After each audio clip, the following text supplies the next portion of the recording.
दिव्य जननी माँ एवं परम कारुणिक प्रभु श्री अरविंद पाद पद्म कृतज्ञतार प्रणाम जनाई उपस्थित समस्त मातृसंतान मानक नववर्ष अभिनंदन शुभेच्छा श्रद्धा जनाऊँगी एवं सम्माननीय श्रद्धा सरोज बड़ापा को श्रद्धार प्रणाम जनाऊँगी। आमे 2023 मसीह आबे 24 मसीहार 8टी पाद पकई सारे नुआ वर्ष को कृतज्ञता माँ प्रभु को 1 तारिख रु मन पकई कृतज्ञता जनाइछे। आमर आम श्रद्धा समर्पण निष्ठा अध्ययन यही सबू यही 24 रे जमिति आहुरी आहुरी बढ़िबारे से आशीर्वाद करंतु आम भितरे रही बाहरे रही चतुर्दिगरे रही से कथा भी कहि आसुचे।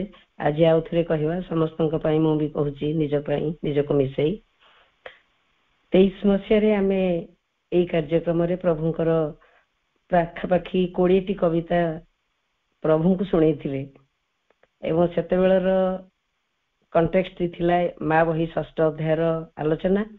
तेणु से भितरे 6ठ अध्यायर सीरियसनेस को देखिकरी जो जो कविता गुड़ी को आमे बाछिकरी पढ़ी थिले से सब गभीर तत्वभित्तिक टिके थिला। 2-4टा नाम आपण मानू कहि देबी।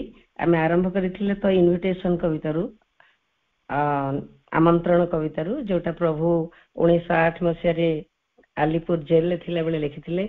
आम समस्त को निमंत्रण जणाउथिले तांका संगे संग्राम रे मिसिबा को। चेतनार जो संग्राम भारत रते बड़ संग्राम नुह चेतनार जो जगत रे जो संग्राम सेथि पई आमंत्रण जणे लिखिथिले।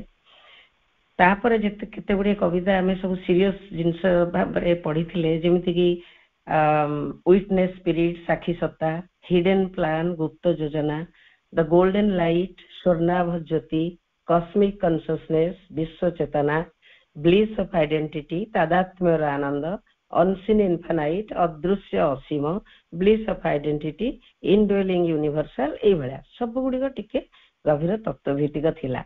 1923 मसीह आम गुड़ी सब प्रभु शुणी। आज मत इच्छा है आउ गोटे भिन्न शब्दर कविता प्रभुंकर 24 शुणेबा आम प्रभु को।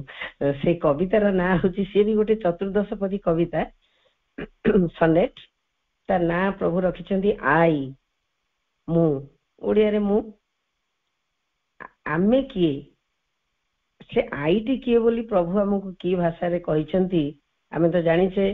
प्रभु खूब सुंदर भाव ह्यूमर करती साटायर भी करती एवं से साटायर करने भितरे से मनुष्य को पकई दियंतिनी ता भितरे भी से गभीर अंधकार साइड को देखई देकरी ता पाखरे केमिति आलोक अछि ताको भी देखांती मृत्यु को देखई देकरी अमृतत्व को देखांती से ससीमता को देखई देकरी पुणी असीमता को देखांती। ठीक से भाया गोटे स्वादर ये कविता आई पढ़िबा एबे कविता प्रभुंकर भाषा रे पढ़िबा। This strutting I of human self and pride is a puppet built by nature, capital N, nature, for her use, and dances as her strong compulsions bid, forcefully feeble, brilliantly obtuse. ओडियाटी देखिबा।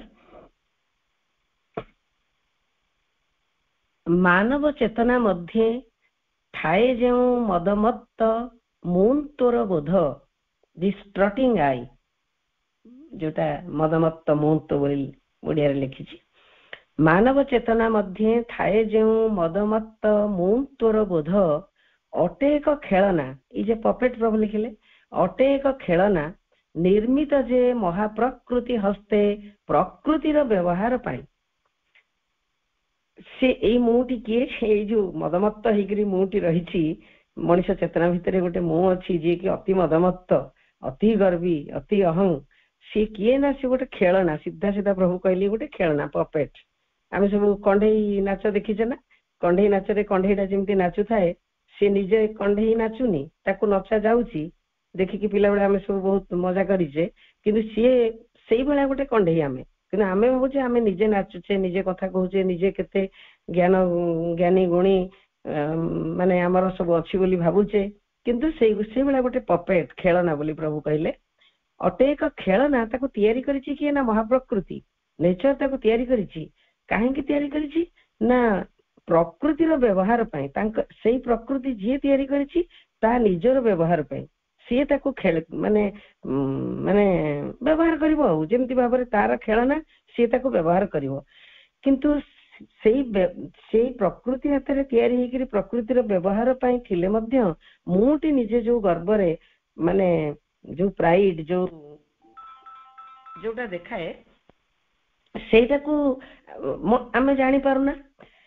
ତାପର ଲାଇନରେ एकदम सुंदर भाବରେ ସାଟାୟାର କଲେ ପ୍ରଭୁ। and dances as her strong compulsions bid। ସେ ନାଚେ, ସେ କେମିତି ନାଚେ? ଯିଏ ନାଚୁଥାଏ ଯେଭଳି ନଚାଏ ପ୍ରକୃତି, ଯେମିତି ପ୍ରକୃତି ନଚାଇଲା ସେ ନାଚିଲା। ଏବଂ ଶେଷ ଲାଇନରେ ଯୋଉ ସାଟାୟାରଟି ହେଲା, ସେ ମନଟି ସେଇ ଯୋଉ ମୁଁଟା କିଏ? କେମିତି? ଫୋର୍ସଫୁଲି ଫିବଲ, ଶକ୍ତିଶାଳୀ ଭାବେ ଦୁର୍ବଳ, ବ୍ରିଲିଆଣ୍ଟଲି ଅବଟ୍ୟୁଜ, ବୁଦ୍ଧିଦୀପ୍ତ ବୋଧ ଶକ୍ତିହୀନ।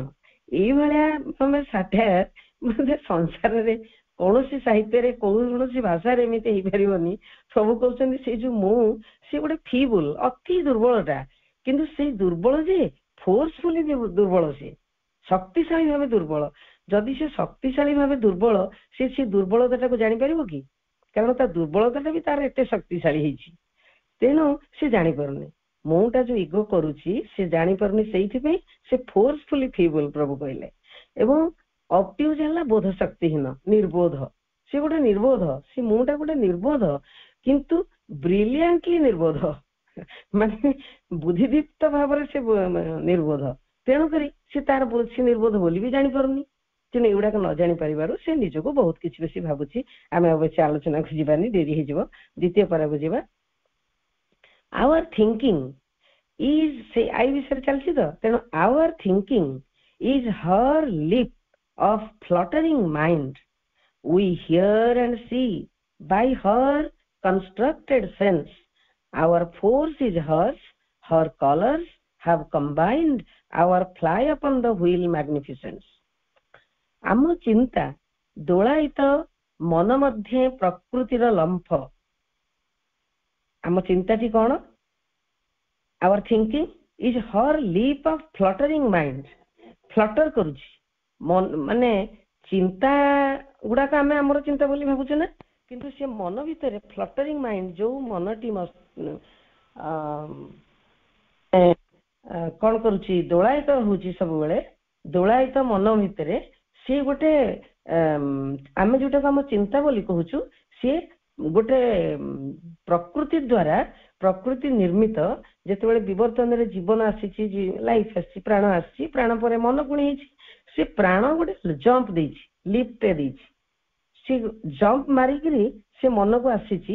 କିନ୍ତୁ ତା ଭିତରେ ଏତେ କିଛି ଗୋଟେ ବଡ କଥା ନାହିଁ। କାହିଁକି ନା our thinking is her leap of fluttering mind। ଆମେ ଯାହା ଶୁଣୁ ଆଉ ଦେଖୁ ଆଉ ଶୁଣୁ, ଆମେ ଯାହା ସବୁ କିଛି ନିର୍ମିତ ତା ଇନ୍ଦ୍ରିୟ ବୋଧରେ, ସେଇ ପ୍ରକୃତି। our force is hers। କିନ୍ତୁ ଆମେ କ'ଣ ଭାବୁ? ଶକ୍ତିଟା ଯେମିତି ଆମର, ମୁଁଟା କ'ଣ ଭାବେ? ଯାହା ମୋର ଶକ୍ତି, ସେ ଶାରୀରିକ ହଉ, ବୌଦ୍ଧିକ ହଉ, ଯୋଉ ପ୍ରକାର ଶକ୍ତି ହଉ ମୋର ବୋଲି ଭାବୁ। କିନ୍ତୁ ପ୍ରକୃତିରେ ସେ ଶକ୍ତିଟି ହଉଛି ପ୍ରକୃତିର। ନାନା ରଙ୍ଗେ ତାର ଏକତ୍ରିତ, her colors have combined, our fly upon the wheel magnificence। ଆମେ ଯୋଉ ଶକ୍ତି ଆମ ଅଟେ ତାର, ନାନା ରଙ୍ଗେ ତାର ଏକତ୍ରିତ, ଆମେ ଗର୍ବ କରୁଥିବା ଭବ୍ୟତା ସକଳ। ଏଇ ଯୋଉ ମ୍ୟାଗ୍ନିଫିସେନ୍ସ, ଆମେ ଯୋଉ ସବୁ ଭବ୍ୟତାକୁ ନେଇକି ଗର୍ବ କରୁଛେ, ଆମେ ଏଗୁଡା ସବୁ କରିଛୁ, ସଭ୍ୟତା ତିଆରି କରିଛୁ, ବିଜ୍ଞାନ ତିଆରି କରିଛୁ, ଦର୍ଶନ ତିଆରି କରିଛୁ, ସାହିତ୍ୟ ତିଆରି କରିଛୁ, ଯେତେ ଯେତେ କଥାକୁ ମନ ସବୁ ଗର୍ବ କରେ ନା, ସେଇ ସବୁ ଭବ୍ୟତା ଗୁଡିକ, ତାକୁ ସେ ହଉଛି ସେଇ ପ୍ରକୃତିର ନାନା ରଙ୍ଗରେ ତିଆରି ହେଇକିରି, କମ୍ବାଇଣ୍ଡ ହେଇକିରି କିଛି ଜିନିଷ। ତେଣୁ ଆମର ସେଠି କିଛି ଗର୍ବ କରିବାର ନାହିଁ। ତାପରେ ଏଇ ଦିଟାରେ ମୁଁ କିଏ, ସେ ଅତି ମାନେ ତାର ସାଟାୟାର କରିକି ପ୍ରଭୁ ଦେଖେଇଲା ପରେ ପୁଣି ଆଲୋକ ଦେଖଉଛନ୍ତି। ତାର ଅସଲିୟତ ତେବେ କ'ଣ? ହି ସିଡ୍ସ ୱିଦିନ୍। ଏଠି ପ୍ରକୃତିରୁ ହି କୁ ପ୍ରଭୁ ପଳେଇ ଆସିଲେ, ଚେତନା କଥା ଆସିଗଲା, ପୁରୁଷ କଥା ଆସିଗଲା। he sits within, who turns on her machine these beings, portions of his mystery, many dwarf beams of his great calm sunshine, a reflex of his soul infinity.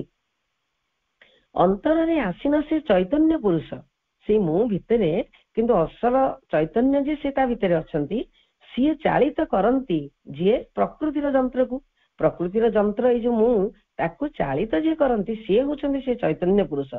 ତାଙ୍କ ରହସ୍ୟର ଖଣ୍ଡିତାଂଶ ଆମେ ସବୁ ସତ୍ତା, ଆମେ ଯୋଉ ମଣିଷ ମାନେ, ସେ ତାଙ୍କରି ମିଷ୍ଟ୍ରି, ତାଙ୍କରି ରହସ୍ୟର, ସେଇ ପରମ ଚୈତନ୍ୟଙ୍କର ଯୋଉ ରହସ୍ୟ, ତାର ଆମେ ସବୁ ଖଣ୍ଡିତ ସତ୍ତା। ଆଉ କଣ, ବାମନ କିରଣ ମାଳା, ଏଇଠି ଦେଖନ୍ତୁ କେମିତି ସାଟାୟାର, ବାମନ ଏକଦମ ମାନେ ଡୁଆର୍ଫ କିରଣ ମାଳା, ଆମେ କିରଣ ରାଜି, ସିଏ ହଉଛନ୍ତି ନିଶ୍ଚଳ ସୂର୍ଯ୍ୟ ରଶ୍ମି, ବିଶାଳ ନିଶ୍ଚଳ ସୂର୍ଯ୍ୟ ରଶ୍ମି। ଏକ ବୁଝେଇକି ମୁଁ ସମୟ ନଷ୍ଟ କରିବିନି, ଅପାଙ୍କର ଡେରି ହବ, ଆଜି ଅଧିକ ସମୟ ହେଇଗଲାଣି। ଏବଂ ଆମେ ଏଇ ଯୋଉ ବାମନ କିରଣ, ଆମେ ଆଉ ପୁଣି କଣ ନା ତାଙ୍କ ଏକକ ଅସୀମତାର ପ୍ରତିଫଳନ। କେତେ ବଡ ଏଠି ପୁଣି ପ୍ରଭୁ କରିଦେଲେ, ଯେତିକି ତଳୁଆ ସେଠି ଦେଖେଇଥିଲେ, ଏଠି ସେଇ ଭାବରେ ବଡ କରିଦେଲେ ଯେ ସିଏ ହଉଛନ୍ତି ଏକକ ଭାବରେ ଅସୀମ, ସେଇ ଯୋଉ ପରମ ପୁରୁଷ, ପରମ ଚେତନା, ପରମ ସତ୍ତା, ସେଇ ହଉଛନ୍ତି ଏକକ ଭାବରେ ଅସୀମ। କିନ୍ତୁ ଆମେ କିଛି ଛୋଟ ନୁହଁ, ଆମେ ତାଙ୍କ ପ୍ରତିଫଳନ। ଆମେ ଯୋଉ ମିରରରେ ଠିଆ ହେଲେ ପୁରା ସେ ଆମ ରୂପଟା ଯାହା ଆମେ ମିରରରେ ସେୟା ଦେଖୁଛୁ, ସେମିତି ପ୍ରତିଫଳ, ଅବଶ୍ୟ ଟିକେ ଓଲଟା ଭାବରେ ଦେଖୁଛୁ, ବାଁଟା ଡାହାଣ ଡାହାଣଟା ବା ଇଏ ସେମିତି, ଆମେ କିନ୍ତୁ ତାଙ୍କର ପ୍ରତିଫଳନ, ସିଏ ଯାହା ଆମେ ସେଇଆ। କିନ୍ତୁ ଆମେ ଏଇ ଯୋଉ ଆଇ ଯୋଗୁ, ଏଇ ଯୋଉ ମଦମତ୍ତ ମୁଁ ଯୋଗୁ, ପ୍ରକୃତି ହାତରେ କ୍ରୀଡ଼ନକ ହେଇଥିବା ଯୋଗୁ ଆମେ ସେଟାକୁ ଜାଣିପାରୁନୁ। ଲାଷ୍ଟ ପାରାକୁ ପଳେଇବା। one mighty self of cosmic act and thought employs this figure of a unit knot. ବିଶ୍ୱ କ୍ରିୟା ଏବଂ ଚିନ୍ତାର ଏକ ଶକ୍ତିଶାଳୀ ଚୈତନ୍ୟ ପୁରୁଷ ଶୂନ୍ୟ ଏହି ଏକକକୁ ରୂପ ଦେଇ ନିଯୁକ୍ତ କରିଛନ୍ତି ଦେଇ କାର୍ଯ୍ୟଭାର। ତେଣୁ ସେ ହେଉଛନ୍ତି ବିଶ୍ୱ କ୍ରିୟା ଏବଂ ବିଶ୍ୱ ଚିନ୍ତାର ଶକ୍ତିଶାଳୀ ଚୈତନ୍ୟ ପୁରୁଷ ହେଉଛନ୍ତି ସିଏ।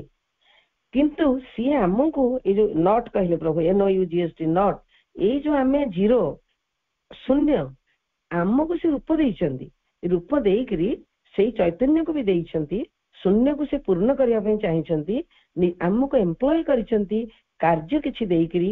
ସେ ଯୋଉ କାର୍ଯ୍ୟଭାର ଦେଇଛନ୍ତି ଆମେ ସେଇଟାକୁ ସେଇ ଚେତନାରେ ରହିଲେ ଆମେ ଜାଣିପାରିବୁ, ଏବଂ ସେଇ କାର୍ଯ୍ୟଭାରଟିକୁ ଆମେ ସମ୍ପୂର୍ଣ୍ଣ ରୂପରେ ମାନେ ଶୁଦ୍ଧପୂତ ଭାବରେ ମାନେ ସମର୍ପିତ ଭାବରେ ତାକୁ ଆମେ କାର୍ଯ୍ୟକାରୀ କରିପାରିବୁ। ସେତେବେଳେ ଆଉ ମୁଁ ରହିବନି, କିନ୍ତୁ ମୁଁ ଥିଲା ବେଳକୁ ଆମେ ଏଇ ଯୋଉ କାର୍ଯ୍ୟଭାରଟି ଆମେ ଜାଣିପାରୁନୁ। ସିଏ ଯେ ସେଇ ବିଶ୍ୱ ଶକ୍ତି, ସେଇ ଯେ କସ୍ମିକ ଆକ୍ଟ ଆଉ ଥଟ୍ ର ପରମ ଚେତନା, ସିଏ ଆମକୁ ଗୋଟେ ଶୂନ୍ୟଟାକୁ ରୂପ ଦେଇଛନ୍ତି, ଏବଂ ଆମେ ନିଜକୁ ଏତେ ବଡ ଭାବୁଛୁ। ଏଇ ହଉଛି ମୁଁର ସତ୍ତାଟି ହଉଛି ମାନେ ପ୍ରକୃତ ଅସଲ ସତ୍ତା କଣ, କିନ୍ତୁ ଆମେ ଭାବୁଛୁ କଣ। ଏମିତି ଦୁଇ ପ୍ରକାର କଥାକୁ ପ୍ରଭୁ 4ଟି ଷ୍ଟାଞ୍ଜାରେ ଆମକୁ କହିଲେ। ଏ ଟିକେ କଷ୍ଟ ଜିନିଷ, ସମୟ ସାପେକ୍ଷ, ବିଶେଷ ଭାବରେ ମୁଁ କିଛି କହିପାରିଲି କି ନାହିଁ, କିନ୍ତୁ କହିବାକୁ ବି ଚାହୁଁନି ସମୟର ସ୍ୱଳ୍ପତା ଦୃଷ୍ଟିରୁ। ସମସ୍ତଙ୍କୁ ଧନ୍ୟବାଦ ଦେଉଛି। ବର୍ତ୍ତମାନ ରୀନା ଅପାଙ୍କୁ ଅନୁରୋଧ କରିବେ କହିବା ପାଇଁକା। ଧନ୍ୟବାଦ। ଅଶେଷ ଧନ୍ୟବାଦ ଆପା, ଅତି ସୁନ୍ଦର ଭାବରେ ଆପଣଙ୍କର ଏହି ଅନୁବାଦ। ମହାପ୍ରଭୁଙ୍କ ପାଖରେ କୃତଜ୍ଞତା, ଆପଣ ଆହୁରି ସୁନ୍ଦର ସୁନ୍ଦର ଭାବରେ ଲେଖନ୍ତୁ ଏବଂ ଆମ ସମସ୍ତଙ୍କୁ ଆପଣଙ୍କର ଅନୁବାଦ ଗୁଡ଼ିକ ଅନୁଭବ କରିବାରେ ଅଧିକ ସୁଯୋଗ ମିଳେ। ବର୍ତ୍ତମାନ ଆମେ ଅନୁରୋଧ କରିବା ଆମର ସମ୍ମାନୀୟ ଅପା ସରୋଜ ବଳଆପାଙ୍କୁ। ଅପା ମହାସରସ୍ୱତୀଙ୍କ ଚାପ୍ଟର କଣ୍ଟିନ୍ୟୁ ହେଉଥିଲା, ଯେଉଁଠି ସରିଥିଲା ତାପରଠୁ ଆଲୋଚନାଟି ରଖିବେ। ଅପା ପ୍ରଣାମ, ଆପଣଙ୍କ ଆଲୋଚନା ଆରମ୍ଭ କରନ୍ତୁ।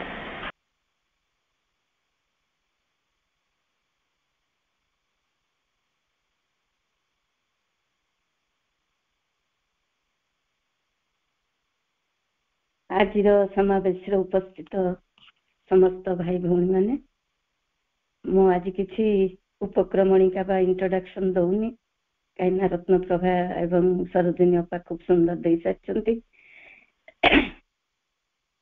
କେବଳ ନବବର୍ଷର ସମସ୍ତେ ଶୁଭେଚ୍ଛା ଜଣାଉଛନ୍ତି, ଶୁଭେଚ୍ଛା ସମ୍ମାନ ଶ୍ରଦ୍ଧା ମୁଁ ମଧ୍ୟ ଆପଣ ମାନଙ୍କୁ ନିବେଦନ କରୁଛି। ବର୍ତ୍ତମାନ ଆମେ ଆମର ପାଠକୁ ଯିବା, ଆଲୋଚନାକୁ ଯିବା। ବାସ୍ତବରେ ମୁଁ ମହାସରସ୍ୱତୀଟା ଶେଷ କରିଦେଇଥିଲି। ତା ପରଟା ମୋର ପଢିବାର ଥିଲା, କିନ୍ତୁ 3-4ଟା ରତ୍ନ ପ୍ରଭା ବୋଧେ ଏତେ ଖ୍ୟାଲ କରିନାହାନ୍ତି। ମହାସରସ୍ୱତୀଟା ମୁଁ କମ୍ପ୍ଲିଟ କରିଦେଇଥିଲି। ବର୍ତ୍ତମାନ ଆମେ 4 ଲାଇନ ମହାସରସ୍ୱତୀରୁ ପଢିକି ମୁଁ ଆଗକୁ ଯିବି। ମହାସରସ୍ୱତୀଙ୍କର ମୁଖ୍ୟ କଥା ହେଲା, ଯୋଉଟା କି ମୁଁ ବାରମ୍ବାର ଯେତେବେଳେ ମହାସରସ୍ୱତୀଙ୍କର ଆଲୋଚନା ଚାଲିଥିଲା ମୁଁ ବାରମ୍ବାର ସେ କଥାଟିକୁ କହୁଥିଲି, ଅନ୍ୟ ଶକ୍ତି ମାନେ ସମସ୍ତେ ହିଁ ନିଜ ନିଜ କ୍ରିୟାଶୀଳ ହେବାର କ୍ଷେତ୍ରରେ ବସ୍ତୁତଃ ସେହି ମହାସରସ୍ୱତୀଙ୍କ ଉପରେ ହିଁ ଆଉଜି ରହିଥିଲା ପରି ନିର୍ଭର କରୁଥାନ୍ତି। ତେଣୁ ଅନ୍ୟ ଯୋଉ 3ଟି ଶକ୍ତି ରହିଛି, ମାହେଶ୍ୱରୀ, ମହାକାଳୀ ଏବଂ ମହାଲକ୍ଷ୍ମୀ, ସିଏ ଯେତେବେଳେ ତାଙ୍କର ଯୋଉ କ୍ରିୟାଶୀଳତା ରହିଛି ସେମାନେ କାର୍ଯ୍ୟ କରନ୍ତି, ସେମାନେ ମହାସରସ୍ୱତୀଙ୍କ ଉପରେ ଆଉଜି ହେଇ ତାଙ୍କୁ ଆଶ୍ରୟ କରି ସେମାନେ କାମ କରନ୍ତି। ଏ ହଉଛି ମହାସରସ୍ୱତୀଙ୍କର ସବୁଚାହିଁ ମାନେ ବହୁତ ବଡ ଜିନିଷଟି, ବଡ ଗୁଣଟି ଆପଣଙ୍କୁ ଆମମାନଙ୍କୁ ମନେ ରଖିବାକୁ ପଡିବ। କାରଣ ସେଇଟି ବ୍ୟତୀତ ଏମାନେ ଆଦୌ ସମ୍ପୂର୍ଣ୍ଣତା ଲାଭ କରନ୍ତି ନାହିଁ। ପ୍ରଥମ କହିଲେ ଯେ ତାଙ୍କ ଉପରେ ଆଶ୍ରୟ କରିକି ଏ 3ଟି ଶକ୍ତି କାମ କରନ୍ତି, ଏବଂ ପରେ କହିଲେ ଯେ ସିଏ ଯଦି ନଥିବେ ତାଙ୍କ ବ୍ୟତୀତ ସେମାନେ ସମ୍ପୂର୍ଣ୍ଣତା ଲାଭ କରନ୍ତି ନାହିଁ। କାରଣ ସେମାନଙ୍କୁ କେବଳ ମହାସରସ୍ୱତୀ ନିଶ୍ଚିନ୍ତ ଭାବରେ ଗୋଟିଏ ବାସ୍ତବ ଭିତ୍ତି ଯୋଗାଇ ଦିଅନ୍ତି। ବହୁତ ଥର ମୁଁ କହିଛି, ସେ ଫାଉଣ୍ଡେସନ, ତାଙ୍କ ଉପରେ ରହିକି ଏସବୁ ଅନ୍ୟ ଶକ୍ତି ଗୁଡିକ କ୍ରିୟା କରନ୍ତି। ସବୁ ଅସଲ ଉପାଦାନ ଚୟକୁ ପୁଙ୍ଖାନୁପୁଙ୍ଖ ଭାବେ ଉପସ୍ଥାପିତ କରି ଆଣନ୍ତି କିଏ? ମହାସରସ୍ୱତୀ। ଯୋଉ ଡିଟେଲିଂ ପ୍ରୋସେସଟା ତାଙ୍କର, ଯେତେ ଯୋଉଠି ଏତେ ଅତି ସାମାନ୍ୟ, ଯାହାକି ସାମାନ୍ୟରୁ ସାମାନ୍ୟତମ ଯୋଉ ଅପୂର୍ଣ୍ଣତା ଥିବ ତାଙ୍କ ନଜରରେ ପଡିବ, ସେ ତାକୁ କଣ କରିବେ? ପରିପୂର୍ଣ୍ଣ କରି ଗଢି ତୋଳିବେ। ତେଣୁ ସେଇଠି ତାଙ୍କର ବିଶେଷ କାର୍ଯ୍ୟ, ଏବଂ ସେମାନଙ୍କୁ ମହାସରସ୍ୱତୀଙ୍କୁ ଆଶ୍ରୟ କରି ଅନ୍ୟ 3ଟି ଶକ୍ତି ତାଙ୍କର କାର୍ଯ୍ୟ କରନ୍ତି ଏବଂ ପୁଙ୍ଖାନୁପୁଙ୍ଖ ଭାବେ ଉପସ୍ଥାପିତ କରି ଆଣନ୍ତି ଓ ସଂରଚନାଟିର ରକ୍ଷା ବର୍ମଟିକୁ ଠିଆ କରାଇ ଉପଯୁକ୍ତ ତିଳକ ମାନଙ୍କ ଦ୍ୱାରା ଦୃଢ କରି ରଖନ୍ତି। ସେ କହୁଛନ୍ତି ଇଏ ପୃଷ୍ଠଭୂମିରେ ରହିଲେ, ଫାଉଣ୍ଡେସନରେ ରହିଲେ, ଭିତ୍ତିଭୂମିରେ ରହିଲେ ଏବଂ ଅନ୍ୟ 3ଟି ଶକ୍ତି ତାଙ୍କୁ ଆଶ୍ରୟ କରିକି ତାଙ୍କର କ୍ରିୟା କଲେ। ଏଇ ଯାହା ଉପରେ ସେ ଠିଆ, ଏଇ ଅନ୍ୟ ଶକ୍ତି ମାନେ ଯୋଉ ଭିତ୍ତିଭୂମିରେ ଠିଆ ହେଇଛନ୍ତି, ମହାସରସ୍ୱତୀ ସେଇ ଭିତ୍ତିଭୂମିଟିକୁ ସୁଦୃଢ କରନ୍ତି ଏବଂ ନାନା ପ୍ରକାର କିଳିକି ମାନେ କବ୍ଜା ହରକା ବୋଲି ଭାବିବାକୁ ପଡିବ, ନାନା ଯନ୍ତ୍ରପାତି ଦେଇକି ସେ ପ୍ରାସାଦଟିକୁ ସେ ତିଆରି କରନ୍ତି, ସେ ଇମାରତଟାକୁ ସେ ତିଆରି କରନ୍ତି, ଯାହା ଭିତରେ କି ଏଇ 3 ଶକ୍ତି ସେମାନେ ସ୍ୱଚ୍ଛନ୍ଦରେ କାମ କରିପାରନ୍ତି। ଏତିକି ତାଙ୍କର ଶେଷ କଥା। ଆଗରୁ ବହୁତ ବିସ୍ତୃତ ଆଲୋଚନା ହେଇଛି। ବର୍ତ୍ତମାନ ଆମେ ଆଗକୁ ଯିବା ଏବଂ 4ଟି ଯାକ ଶକ୍ତିର ଏହି ପରିଚିତି ଗୁଡିକୁ ପ୍ରଦାନ କରିବା ପରେ ଶ୍ରୀ ଅରବିନ୍ଦ ତାପରେ କହିଛନ୍ତି, ଦିବ୍ୟ ପରମ ଜନନୀଙ୍କର ସମାନ ଭାବରେ ମହାନ ଅନ୍ୟ ବ୍ୟକ୍ତିତ୍ୱମାନ ରହିଛି। ଏଇ 4ଟି ଶକ୍ତି ଉପରେ ଯୋଉ ବିବରଣୀ ଦେଇଛନ୍ତି ଶ୍ରୀ ଅରବିନ୍ଦ, କିନ୍ତୁ ପରବର୍ତ୍ତୀ ସମୟରେ ଶ୍ରୀ ଅରବିନ୍ଦଙ୍କ ଯୋଉ ଲେଖୁଛନ୍ତି ସେଥିରେ ଲେଖୁଛନ୍ତି ଯେ କେବଳ ଦିବ୍ୟ ପରମା ଜନନୀଙ୍କର ଏଇ 4ଟି ବ୍ୟକ୍ତି ସତ୍ତା ବା ବ୍ୟକ୍ତିତ୍ୱ ମାନେ ପର୍ସନାଲିଟିଜ ନାହାନ୍ତି, ଆହୁରି ବହୁତ ମହାନ ସତ୍ତା ମାନେ ମଧ୍ୟ ରହିଛନ୍ତି। ମାତ୍ର ସେଗୁଡିକୁ ଅବତୀର୍ଣ୍ଣ କରାଇ ଆଣିବା ଅପେକ୍ଷାକୃତ ଭାବରେ ଅଧିକ କଷ୍ଟକର ଅଟେ। କାହିଁକି ନା ବର୍ତ୍ତମାନ ସମୟକୁ ନେଇକି ଦିବ୍ୟ ଜନନୀଙ୍କର ଯୋଉ ପ୍ରକାଶ, ସମୟକୁ ନେଇକି, କାଳଖଣ୍ଡକୁ ନେଇକି ଗୋଟିଏ ଗୋଟିଏ ବିଭାଗ ପ୍ରକାଶିତ ହୁଅନ୍ତି। ଯେମିତି ଏଇ 4ଟି ଶକ୍ତି କଥା କହିଲୁ, କିନ୍ତୁ ଆଉ ଯୋଉ ଶକ୍ତି ଅଛି ବର୍ତ୍ତମାନ ତାଙ୍କର ସମୟ ହେଇନି, ତେଣୁ ତାଙ୍କୁ ପ୍ରକାଶ କରାଗଲେ ମଧ୍ୟ, ସମ୍ମୁଖ ଭାଗକୁ ଅଣାଗଲେ ମଧ୍ୟ ଆମେ ତାକୁ ଏତେ ବୁଝିପାରିବନି କି କାର୍ଯ୍ୟଟା ସିଦ୍ଧି ହବନି। ସେଥିପାଇଁ ସେ କହୁଛନ୍ତି ଅଧିକ କଷ୍ଟକର ହୋଇଛି ଏବଂ ପୃଥିବୀ ଆତ୍ମାର ବିବର୍ତ୍ତନ ପ୍ରକ୍ରିୟାରେ ସେପରି ପ୍ରମୁଖ ତଥା ପ୍ରଧାନ ଆକୃତିରେ ସେମାନେ ସେପରି ସମ୍ମୁଖ ଭାଗରେ ଆସି ଠିଆ ହୋଇନାହାନ୍ତି। ଏଇଠି ଯୋଉ ଅନ୍ୟ ଯୋଉ ମହାଶକ୍ତି ମାନେ ସାମ୍ନାକୁ ଆସୁନାହାନ୍ତି, ତା କାରଣଟିକୁ ସେଠି କହୁଛନ୍ତି ଯେ ପୃଥିବୀ ଆତ୍ମାର ବିବର୍ତ୍ତନ ପ୍ରକ୍ରିୟାରେ ଆଉ ଯୋଉ ଶକ୍ତି ଆଗକୁ ଆସିବେ ତାଙ୍କ ସହିତ ଲିଙ୍କ ରହୁଛି ପୃଥିବୀ ଆତ୍ମାର ବିବର୍ତ୍ତନ ପ୍ରକ୍ରିୟାରେ ସେପରି ପ୍ରମୁଖ ତଥା ପ୍ରଧାନ ଆକୃତିରେ ସେମାନେ ଯେପରି ସମ୍ମୁଖ ଭାବରେ ଆସି ଠିଆ ହୋଇନାହାନ୍ତି।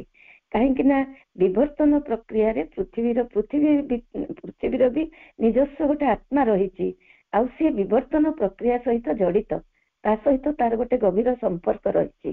ତେଣୁ ପୃଥିବୀ ଆତ୍ମାର ଯେତେ ଯେତେ ବିକାଶ ହବ, ଏଇ ସବୁ ଶକ୍ତି ଗୁଡିକ ସାମ୍ନାକୁ ଆସିଲେ ତାଙ୍କ କାର୍ଯ୍ୟ କରିବେ, ଆମେ ତାଙ୍କୁ ଚିହ୍ନି ପାରିବୁ। ଏଠି ଦେଖନ୍ତୁ ମହାବହିରେ ଲେଖା ହେଇଛି ଯେ ଆମେ ଯଦି ମହାବହିକୁ ଯିବା, ଏଇ ଯୋଉ ପୃଥିବୀ ଆତ୍ମା କଥା କହୁଛନ୍ତି, ମହାବହିରେ କଣ କରୁଛନ୍ତି? ଆତ୍ମ ପୁରୁଷ ବୋଲି କହୁଛନ୍ତି।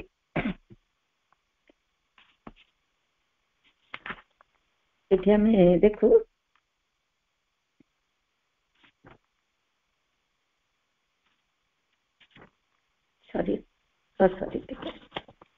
ଟିକେ ଗୋଟେ ମିନିଟ। ଆତ୍ମପୁରୁଷଙ୍କର କ୍ରମ ଏଇଠି ଦେଖନ୍ତୁ, ଦିବ୍ୟ ଜନନୀଙ୍କର ଅନ୍ୟାନ୍ୟ ମହାରୂପ ମଧ୍ୟ ରହିଛି, କିନ୍ତୁ ସେସବୁକୁ ଅବତରଣ କରାଇବା ଅଧିକତର କଠିନ। ପୃଥିବୀର ଆତ୍ମପୁରୁଷଙ୍କର କ୍ରମ ବିକାଶରେ ସେମାନେ ସେପରି ସ୍ପଷ୍ଟ ଭାବରେ ସମ୍ମୁଖକୁ ଆସି ଛିଡା ହୁଅନ୍ତି ନାହିଁ। ତେଣୁ ପୃଥିବୀର ବିବର୍ତ୍ତନ, ପୃଥିବୀର ଆତ୍ମପୁରୁଷ ମାନେ ବିଙ୍ଗ ଆସିଗଲେ, ପୁରୁଷ ଆସିଗଲେ, ସିଏ ଏଠି ପୃଥିବୀ ଆତ୍ମା ହିଁ ସେଇ ପୁରୁଷ ବୋଲି ବି ଆପଣ କହିପାରିବେ। ତାଙ୍କର ସିଏ ଯେତିକି ପରିମାଣରେ ବିକଶିତ ହେବେ, ସେତିକି ପରିମାଣରେ ବିବର୍ତ୍ତନ ପ୍ରକ୍ରିୟାରେ ସେ ଯେମିତି ଧୀରେ ଧୀରେ ଧୀରେ ଧୀରେ ବିକଶିତ ହେବେ, ଆଗକୁ ଆସିବେ, ବର୍ଦ୍ଧିତ ହେବେ, ସେଇ ସମୟରେ ମାଙ୍କର ଅନ୍ୟାନ୍ୟ ଯୋଉ ମହାନ ବ୍ୟକ୍ତିତ୍ୱ ରାଶି ରହିଛି ସେଗୁଡିକ ସମ୍ମୁଖ ଆଗକୁ ଆସିକି କ୍ରିୟା କରିବେ। ବର୍ତ୍ତମାନ ସେମାନେ ସାମ୍ନାକୁ ଆସୁନାହାନ୍ତି। ସେଗୁଡିକ ମଧ୍ୟରେ ଏପରି ଉପସ୍ଥିତି ସକଳ ନିଶ୍ଚିନ୍ତ ରହିଛନ୍ତି, ଅପେକ୍ଷିତ ଅତିମାନସିକ ଉପଲବ୍ଧି ନିମନ୍ତେ ଯାହାକୁ ନିଶ୍ଚୟ ଅପରିହାର୍ଯ୍ୟ ବୋଲି କୁହାଯିବ। କହିଲେ ପ୍ରଥମ ଯୋଉ କଥା କହିଲେ, ତାପରେ ସେ କହୁଛନ୍ତି ସେଗୁଡିକ ମଧ୍ୟରେ ଏପରି ଉପସ୍ଥିତି ସକଳ ନିଶ୍ଚୟ ରହିଛନ୍ତି, ଅପେକ୍ଷିତ ଅତିମାନସ ଉପଲବ୍ଧି ନିମନ୍ତେ ଯାହାକୁ ନିଶ୍ଚୟ ଅପରିହାର୍ଯ୍ୟ ବୋଲି କୁହାଯିବ। ସେ କହୁଛନ୍ତି ସେମାନେ ତ ଆମକୁ ଆମ ସମ୍ମୁଖ ଭାଗକୁ ଆସିବେନି, ପୃଥିବୀ ଆତ୍ମାର ବିବର୍ତ୍ତନ ପ୍ରକ୍ରିୟାକୁ ସେମାନେ ଅପେକ୍ଷା କରିବେ, ଯେତେବେଳେ ସମୟ ଠିକ ନିର୍ଦ୍ଦିଷ୍ଟ ହବ ସେମାନେ ସାମ୍ନାକୁ ଆସିବେ। କିନ୍ତୁ ତାହା ମଧ୍ୟରେ ଏଭଳି ଉପସ୍ଥିତି ନିଶ୍ଚିନ୍ତ ଭାବରେ ରହିଛି, ଯୋଉ ଆଗକୁ ଯୋଉ ଅତିମାନସ ଆସିବ, ଅପେକ୍ଷିତ ଅତିମାନସ ଉପଲବ୍ଧି ନିମନ୍ତେ ଯାହାକୁ ନିଶ୍ଚୟ ଅପରିହାର୍ଯ୍ୟ ବୋଲି କୁହାଯିବ। ସେଇ ଯେତେ ଆଉ ଅନ୍ୟାନ୍ୟ ଯେତେ ଶକ୍ତି ଅଛନ୍ତି, ତା ଭିତରେ ଏଭଳି ଏକ ଶକ୍ତି ରହିଛି ଯାହାକି ଅତିମାନସିକ ଉପଲବ୍ଧି ନିମନ୍ତେ ସେ ଅପରିହାର୍ଯ୍ୟ, ଇଣ୍ଡିସ୍ପେନ୍ସେବଲ ବୋଲି କହୁଛନ୍ତି। ଆମେ ସବୁଠାରୁ ସେଇ ବିଶେଷ ରୂପଟିର ଏଠାରେ ଅବଧାରଣା କରିବା। ଭାଇ ଲେଖୁଛନ୍ତି ଯେ ସେଇ ବିଶେଷ ରୂପଟି କିଏ, ତା ବିଷୟରେ ଆମେ କିଞ୍ଚିତ ଅବଧାରଣା, ମାନେ ଧାରଣାର ଆଉ ଟିକେ ତଳ ଲେଭେଲର ତାକୁ ଆମେ ଟିକେ ମାନେ ଅବଧାରଣା କରିବା, ମାନେ ତାକୁ କିଛି ପରିମାଣରେ ଆମେ ବୁଝିବାକୁ ଚେଷ୍ଟା କରିବା। କାହିଁକିନା ଇଏ ତ ସବୁ ଇଏ ଜିନିଷ ନା, ଆକୁ ଖାଲି ଆମେ ପଢି ଯାଉଛୁ, ବୁଝୁଛୁ ସିନା, କିନ୍ତୁ ଭିତରେ କେତେ ଇଏ କାର୍ଯ୍ୟ କରୁଛି ଆମେ କହିପାରିବାନି। କାହିଁକିନା ଏଗୁଡିକ ସବୁ ଗୋଟେ କେମିତି କଣ କହିବି, ଗୋଟେ ଏବଷ୍ଟ୍ରାକ୍ଟ ଟାଇପର ଜିନିଷ, ତାକୁ ମନ ଭିତରେ ହେଜିକି ଚେତନା ଭିତରେ ପୂରେଇକି ତାକୁ ରୂପ ପ୍ରଦାନ କରିକି ତାକୁ ଭଲ କିନା ଉପଲବ୍ଧି କରିବା ଟିକେ କଷ୍ଟସାଧ୍ୟ। ସେଥିପାଇଁ ସେ କହୁଛନ୍ତି ଆମେ ଅବଧାରଣା କରିବା, ଯିଏକି ସେହି ରହସ୍ୟ ଦ୍ୱାରା ପରିପୂର୍ଣ୍ଣ ଏକ ଶକ୍ତିମନ୍ତ ଉଲ୍ଲାସ ଏବଂ ଆନନ୍ଦର ବ୍ୟକ୍ତି ରୂପରେ ପ୍ରତିଭାତ ହେଇ ଆସିବ। ସେ କହୁଛନ୍ତି ଯେ ଅତିମାନସ ଯେତେବେଳେ କାର୍ଯ୍ୟ କରିବ, ତାର ଉପଲବ୍ଧି ପାଇଁ କଣ ହବ, ଗୋଟେ ବିଶେଷ ରୂପର ପ୍ରୟୋଜନ ରହିଛି। ସେ ପ୍ରୟୋଜନ ହେଲା ସେ ରହସ୍ୟ ଦ୍ୱାରା ପରିପୂର୍ଣ୍ଣ ଏବଂ ଶକ୍ତିମନ୍ତ ଉଲ୍ଲାସ ଏବଂ ଆନନ୍ଦର ବ୍ୟକ୍ତି ରୂପରେ ପ୍ରତିଭାତ ହୋଇ ଆସିବ। ସେ ରହସ୍ୟପୂର୍ଣ୍ଣ, କିନ୍ତୁ ତାଙ୍କ ଭିତରେ କଣ ଅଛି, ଶକ୍ତିମନ୍ତ ଉଲ୍ଲାସ। ତାଙ୍କ ଭିତରେ ଯୋଉ ଉଲ୍ଲାସ ବା ଆନନ୍ଦର ଭାବ ଅଛି, ଆନନ୍ଦର ଆତିଶଯ୍ୟର ଭାବଟା ରହିଛି, ସେ ବହୁତ ପାୱାରଫୁଲ, ଶକ୍ତିମନ୍ତ ଏବଂ ଆନନ୍ଦର ବ୍ୟକ୍ତି ରୂପରେ ପ୍ରତିଭାତ ହୋଇ ଆସିବ। ଏ ଦୁଇଟି କଥା କହୁଛନ୍ତି ଯେ ଶକ୍ତିମନ୍ତ ଉଲ୍ଲାସ ଏବଂ ଆନନ୍ଦର ବ୍ୟକ୍ତି ରୂପରେ ପ୍ରତିଭାତ ହୋଇ ଆସିବ। ସେହି ରୂପ ବିଭାବଟି ଏକ ଅତ୍ୟୁଚ୍ଚ ଦିବ୍ୟ ପ୍ରେମର ବିସ୍ତାର ତଥା ଭଣ୍ଡାରରୁ ପ୍ରବାହିତ ହୋଇ ଆସୁଥିବ। ଏଇ ଯୋଉ ଶକ୍ତିମନ୍ତ ଉଲ୍ଲାସ ଏବଂ ଆନନ୍ଦର ଯୋଉ ବ୍ୟକ୍ତି ରୂପ ଆମ ସମ୍ମୁଖରେ ଆସିକି ପ୍ରତିଭାତ ହେବେ, ସେ କୋଉଠୁ ଆସିବେ? ସେ ଆସିବେ ଅତି ଉଚ୍ଚ ଦିବ୍ୟ ପ୍ରେମର ବିସ୍ତାର ତଥା ଭଣ୍ଡାରରୁ। ଦିବ୍ୟ ପ୍ରେମର ଭଣ୍ଡାର ରହିଛି ଅତି ଉଚ୍ଚରେ, ବହୁତ ଅତ୍ୟୁଚ୍ଚ ବୋଲି କହୁଛନ୍ତି, ଚେତନାର ବହୁତ ଉର୍ଦ୍ଧ୍ୱରେ ସେ ଜିନିଷ ରହିଛି। ସେ ଭଣ୍ଡାରରେ ସେଇ ପ୍ରେମ ରହିଛି। ସେ କଣ ହବ? ଧୀରେ ଧୀରେ ସେଇଠୁ ପ୍ରବାହିତ ହୋଇକି ଆସିବ। ହଁ, ଯଥାର୍ଥରେ ଏକ ଅନନ୍ୟ ଆନନ୍ଦ ବୋଧରୁ। ଏଠି ଆନନ୍ଦର କଥାଟି କହିଲେ, ପ୍ରେମର କଥାଟି କହିଲେ, କେବଳ ଯେଉଁଠି ହିଁ ସେହି ଅତି ମାନସିକ ଆତ୍ମସ୍ଥିତିର ଉଚ୍ଚତମ ଉଚ୍ଚତା ଏବଂ ନିମ୍ନତମ ତୁଚ୍ଛା ଜଡ଼ା ବରଣ ମଧ୍ୟରେ ରହିଥିବା ବ୍ୟବଧାନଟିକୁ ମେଣ୍ଟାଇ ଦେଇପାରିବ। ସେ କହୁଛନ୍ତି ସେ ଯୋଉ ଅତି ଉଚ୍ଚ ଚେତନା ଜଗତରୁ ଯେତେବେଳେ ଅତି ମାନସିକ ଉପଲବ୍ଧିର ପ୍ରକ୍ରିୟାଟି ଆରମ୍ଭ ହବ, ସେଇ ଭଣ୍ଡାରରୁ ଆସିବ ପ୍ରେମର ଭଣ୍ଡାର। ସେ ଅଜସ୍ର ପ୍ରେମ, ଅମାପ ପ୍ରେମ ସେଠି ଭର୍ତ୍ତି ହେଇକି ରହିଛି। ତା ଭିତରୁ ଗୋଟେ ସ୍ରୋତ ପ୍ରବାହିତ ହେଇକି ଆସିବ ଏବଂ କଣ କରିବ? ସେ ତାର କାମ ହଉଛି ଯୋଉ ଜଡ ଚେତନା ଯୋଉ ଗହରରେ ରହିଛି, ଯୋଉ ଇନକନସିଏଣ୍ଟ ଏବଂ ସୁପରକନସିଏଣ୍ଟ, ସେଇ ବ୍ୟବଧାନଟିକୁ ମେଣ୍ଟାଇ ଦେବାର କ୍ଷମତା କେବଳ ଏଇ ପ୍ରେମ ଚେତନାର, ଆନନ୍ଦ ଚେତନାର ଅଛି। ତାକୁ ବର୍ତ୍ତମାନ ସମୟ ଆସିନି। ବର୍ତ୍ତମାନ ମା ତ ଫେବୃଆରୀ 29, 1956 ଓହ୍ଲେଇ ଦେଇଥିଲେ ଇଏକୁ, ଅତି ମାନସ ଇଏକୁ ତ ଓହ୍ଲେଇ ଦେଇଥିଲେ, କିନ୍ତୁ କେତେ ଜଣ ଲୋକ ସେତେବେଳେ ଉପଲବ୍ଧି କରୁଥିଲେ? ଯେତେ ଇନକନସିଏଣ୍ଟର ଯେତେବେଳେ ଓହ୍ଲେଇକି ତଳକୁ ଚାଲି ଆସୁଥିଲା, ସବୁ ଇନକନସିଏଣ୍ଟ ତାକୁ ଗିଳି ପକଉଥିଲା। ଆମେ ପଢିଛୁ ସେ ଦୃଶ୍ୟ। ତେଣୁ କଥା ହଉଛି ଯେ ସେ ଖାଲି କ୍ଲୁଟା ଆମକୁ ବତେଇ ଦେଲେ। ଯେହେତୁ କଠିନ ଗଭୀର ତପସ୍ୟା ଭିତରେ ତତ୍ତ୍ୱଟି ସେ ପାଇଥିଲେ, ଉପଲବ୍ଧି କରିଥିଲେ, ତେଣୁ ଆମକୁ ସେ ବୁଝେଇ ଦେଲେ ଯେ ଏଇ ଯୋଉ ଜିନିଷଟି ଯୋଉଥିପାଇଁ ହିଁ ତାଙ୍କର ତପସ୍ୟା, ଅନନ୍ୟ ତପସ୍ୟା, ଦୁରୂହ ତପସ୍ୟା, କଠିନ ତପସ୍ୟା, ମଣିଷର କଳ୍ପନାତୀତ ତପସ୍ୟା ସେ କରିଥିଲେ। ଏଇଠି ସେ ସିକ୍ରେଟଟା ବତେଇଲେ ଯେ ଯେତେବେଳେ ସେଇ ପ୍ରେମର ଭଣ୍ଡାରରୁ, ଅତି ଉଚ୍ଚରେ ଯୋଉ ପ୍ରେମ ରହିଛି, ତାର ଭଣ୍ଡାର ରହିଛି ଗୋଟେ ଟ୍ରେଜର ହାଉସ ଭଳିଆ, ତାହାରି ଭିତରୁ ସମୟ ଯେତେବେଳେ ଆସିବ ସେ ପ୍ରବାହିତ ହବ ଏବଂ ଏଇ ଯୋଉ ମ୍ୟାଟର ଆଉ ଯୋଉ ଆମର ଚୈତନ୍ୟ, ଏଇ ଦୁଇଟିକୁ ସେ ଯୋଡ଼ିବ। ଆଉ କାହାର ଶକ୍ତି ନାହିଁ। ଯଦିଓ ଏ 4ଟି ଶକ୍ତି ସେ ବର୍ଣ୍ଣନା କରିକି ଗଲେ, କିନ୍ତୁ କାହାର ଏ ଶକ୍ତି ନାହିଁ। ସେଇ ଶକ୍ତି, ସେଇ ଆନନ୍ଦ ଯୋଉ ଚେତନା ତାହାରି ଭିତରେ ରହିଛି। ସେହି ଅନନ୍ୟ ପରମ ଆନନ୍ଦ, ଯାହାକି ଏକ ପୂର୍ଣ୍ଣ ବିସ୍ମୟକାରୀ ଦିବ୍ୟତମ ପରମ ଜୀବନର ଚାବିକାଠିଟିକୁ ହାତରେ ଧରିଛି ଏବଂ ବର୍ତ୍ତମାନ ମଧ୍ୟ ସ୍ୱକୀୟ ସଂଗୁପ୍ତ ସମ୍ପଦ ମଧ୍ୟରୁ ବିଶ୍ୱର ଅନ୍ୟ ଯାବତୀୟ ମହାନ ଶକ୍ତି ମାନଙ୍କର କାର୍ଯ୍ୟଟିକୁ ଅବଶ୍ୟ ଭାର ଦେଇ ରଖିଛି। ଏଠି ଆମେ ଆକୁ ବିଭାଗ କରିବା, ଦେଖି ପଢିବା।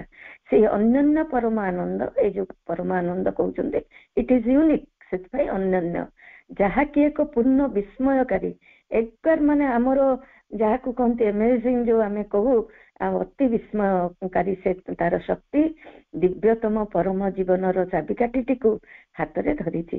ଯୋଉ ଦିବ୍ୟ ଜୀବନ କଥା କଳ୍ପନା କରାହଉଛି ପୃଥିବୀ ଉପରେ, ଶ୍ରୀ ଅରବିନ୍ଦ ଯାହା ଉପରେ ହିଁ ଏତେ କିଛି କରିଛନ୍ତି, ସେଇ ପରମ ଜୀବନର ଦିବ୍ୟତମ ପରମ ଜୀବନର ଚାବିକାଠିଟିକୁ ସେ ତା ପାଖରେ ସେଇ କ୍ଲୁଟା ରହିଛି, ସେ ଚାବିକାଠିଟା ରହିଛି ଏବଂ ବର୍ତ୍ତମାନ ମଧ୍ୟ ସ୍ୱକୀୟ ସଂଗୁପ୍ତ ସମ୍ପଦ ମଧ୍ୟରୁ ସେ ଲୁଚିକି ରହିଛି। ଆମେ ତାକୁ ଜାଣିପାରୁନୁ। ପ୍ରଭୁଙ୍କ ତପସ୍ୟାରୁ ଆମେ ତାର ବୁଝୁଛୁ, ଜିନିଷଟାକୁ ଜାଣୁଛୁ, କିନ୍ତୁ ଆମେ ତାକୁ କଳ୍ପନା କରିପାରିବାନି। ସେଇ ତାର ଯୋଉ ସଂଗୁପ୍ତ ସମ୍ପଦ ରହିଛି, ସିଏ କଣ କରୁଛି? ଆଉ ଗୋଟେ କାମ କରୁଛି। ସମ୍ପଦ ମଧ୍ୟରୁ ବିଶ୍ୱର ଅନ୍ୟ ଯାବତୀୟ ମହାନ ଶକ୍ତି ମାନଙ୍କର କାର୍ଯ୍ୟଟିକୁ ଅବଶ୍ୟ ଭାରା ଦେଇ ରଖିଛି। ଆମେ ଭାରା ଦେଇକି ଦେଖିଥିଲେ ମହାସରସ୍ୱତୀ 3 ଶକ୍ତିଙ୍କୁ ରଖିଥିଲେ। ଏଠି କିନ୍ତୁ ସେ କହିଲେ ଯେ ଏଇ ଯୋଉ ପରମ ଆନନ୍ଦ ରହିଛି, ଯାହାକି ବର୍ତ୍ତମାନ ସଂଗୁପ୍ତ, ଯାହା ହାତରେ କି ଦିବ୍ୟ ଜୀବନର ଚାବିକାଠି ରହିଛି, ସିଏ ଆମକୁ ଦେଖା ନଗଲେ, କାର୍ଯ୍ୟ ନ କଲେ ମଧ୍ୟ ସେ କଣ କରୁଛି? ପୃଥିବୀର ଯାବତୀୟ ମହାନ ଶକ୍ତି ମାନଙ୍କର କାର୍ଯ୍ୟଟିକୁ ଅବଶ୍ୟ ଭାର ଦେଇ ରଖିଛି। ତାମାନେ ସେ ପଶ୍ଚାତରେ କଣ କରିଛି? ତାକୁ ଭାରା ଦେଇକି ରଖିଛି। ଏମାନେ ତା ଉପରେ ଆଉ କେତେ ଶକ୍ତି ରହିଛନ୍ତି? 4ଟି ମହାଶକ୍ତି କଥା କହିଲେ, ବହୁ ଶକ୍ତି, ଯାହା ଅଗଣନ ଶକ୍ତି, ତାକୁ ସେ କାମ କରୁଛି।